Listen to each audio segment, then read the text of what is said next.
আজকে সকালবেলাতে উঠেছি, উঠে রান্নাঘরে এসেছি। রান্নাঘরে এসে শুরু করে দিয়েছি সকালের রান্নাবান্না। ঘরেতে দেখি ফুলকপি আছে, তো ফুলকপি আমি ভালো করে কেটে নিয়েছি। কেটে একটু ফুলকপি ভাপাতে দিয়েছি। আর এদিকে চাটা করে নিয়েছি। চাটা করে নিয়ে এবার চাটা ছেঁকে নিচ্ছি। সকালবেলায় উঠে চা আর বিস্কিট না খেলে ভালো লাগে না, তো চা বিস্কিটটা খেয়ে নিচ্ছি। চা বিস্কিটটা দেখো সুন্দর করে গুছিয়ে নিয়েছি। চা বিস্কিট খেয়ে নিলাম। তারপরে ফুলকপি ভাপানো হয়ে গেছে, কড়াই বসিয়ে দিয়েছি। কড়াই গরম হয়ে গেছে, তেলও গরম হয়ে গেছে, ফুলকপিটা দিয়ে দিলাম। ফুলকপি দিয়ে দুটো কাঁচা লঙ্কা আমি ঠিক কাঁচি দিয়ে এভাবে কেটে দিয়েছি সাইজ মতন। আর এতে নুন আর হলুদ দিয়ে সুন্দর করে আমি ফুলকপিটা ভেজে নেব। ফুলকপিটা ভাজার জন্য আমি নুন দিয়ে দিলাম, এবারে খুব সামান্য পরিমাণে হলুদ দিয়ে দিলাম। এবারে ফুলকপিটা ভালো করে আমি নেড়েচেড়ে তেলের সঙ্গে মিশিয়ে নিয়ে ভালো করে ভাজা করে নেব। ফুলকপি ভাজা আর সঙ্গে করব রুটি। আমি আটা মেখে নিয়েছি, এখন রুটিটা বেলে নেব।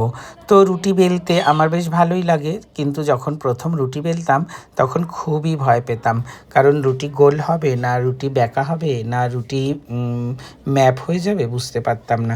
এখন রুটি বেলতে আর কোনো ভয় লাগে না। এখন রুটি বেলতে ভালোই লাগে, মজা লাগে ভীষণ। তাড়াতাড়ি কিন্তু আমার রুটি বেলা হয়ে যায়। যাই হোক, আমি রুটিগুলো প্রথমে বেলে নেব। আর ওদিকে আমি ফুলকপি ভাজাটা বসিয়ে দিয়েছি। তো আমি একে একে এখন 4খানা রুটি বেলে নেব একটু গোল করে। রুটিগুলো আমি বেশি মোটা করি না, আমি কিন্তু খুব পাতলা পাতলা রুটি খেতে পছন্দ করি। রুটি মোটা হলে আমার একদম ভালো লাগে না, এই জন্য রুটিটাকে আমি ভীষণভাবে পাতলা করে বেলি। আর অনেকেই আমাকে বলে যে তুমি খুব সুন্দর করে রুটি বেলতে পারো, গোল রুটি হয়, যার জন্য রুটি বেলতে কিন্তু আমার আর কোনো ভয় লাগে না। আমি তো অনেক বছর ধরেই রান্নাঘরের কাজকর্ম করি, দেখো। আর এদিকে ফুলকপিটা ভাজা হয়ে গেছে, ফুলকপি ভাজাতে রং ধরেছে বেশ সুন্দর। এখন কিন্তু ফুলকপি ভাজাটাও আমি নাবিয়ে নিচ্ছি। ফুলকপি ভাজাটা নাবিয়ে নেওয়ার পরে তারপরে কিন্তু আমি রুটিটা ভেজে নেব। আর ওইদিকে আমার মেয়ের খাবার বসিয়ে দিয়েছি।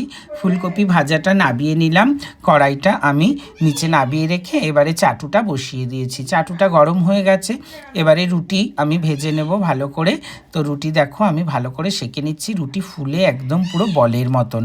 আর রুটি খুব পাতলা করে বেলেছি বলে রুটি ফেটে গেল ওপাশ থেকে। যাই হোক, রুটি আর ফুলকপি ভাজা হয়ে গেছে, আমি নাবিয়ে নিয়েছি। ফুলকপি ভাজা দিয়ে আমি এখন রুটি খাবো, তার জন্য ফুলকপি ভাজা আর রুটি সুন্দর করে গুছিয়ে নিলাম।